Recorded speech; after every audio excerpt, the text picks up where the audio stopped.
Friends, మీరు బండి కొనాలనుకుంటే ఈ డొక్కులో, మళ్ళీ చెప్తున్నా, ఈ డొక్కులో జావా బండి తప్ప ఇంకెట్టాంటి బండి అయినా కొనుక్కోండి. లాస్ట్ సైకిల్ అయినా కొనుక్కోండి. ఎందుకు చెప్పంటారా, దీనికి కిక్కు లేదు. నేను బెంగళూరు నుంచి ముంబైకి రైడ్ వేస్తున్నా. ఒక 200 కిలోమీటర్లు కంటిన్యూ దూల అంతే. అర్ధరాత్రి 2:30 టైంకి ఏమైందో తెలియదు, ఇంజిన్ మొత్తం అయిపోయింది, లైట్లన్నీ అయిపోయినాయి. అక్కడ ఎంత చీకటిగా ఉన్నది. నాకు బ్లైండ్గా లెఫ్ట్ సైడ్ తోసుకుంటా వస్తే ఒక ఎడ్జ్లో కార్నర్ హైవే తగులుతుంది కదా, తగిలితే అప్పుడు ఆపాను బండి. మనం ఒక కార్నర్కి వచ్చాము అని. ఇప్పుడు ఈ అర్ధరాత్రులు నేనేం చేయాలి? మనకు తెలిసిందే అంతంత మాత్రం.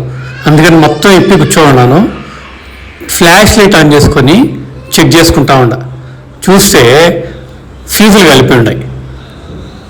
నా దగ్గర ఎలాగో స్పేర్ ఫ్యూజులు ఉన్నాయి కాబట్టి అది మార్చుకుంటా దగ్గర ఒక ఏదైనా ఒక విలేజ్ వచ్చేదాకా వెళ్ళాను. నా లక్కు బాగుండి నాకు ఒక టౌన్ దొరికింది. ఆ టౌన్లో ఆటో వాళ్ళని అడిగి ఒక హోటల్లోకి వెళ్ళి అక్కడ స్టే చేశాను.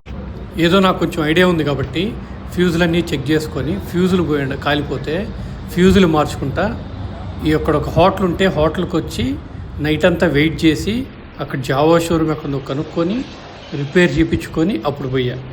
లోకల్ మెకానిక్లు అనుకో అసలు తాకరు దాన్ని. ఎందుకంటే మొత్తం ఇంజన్లో ఉన్నది, నీకు కిక్కు లేదు, నువ్వు షోరూమ్ అన్నారు అంతే.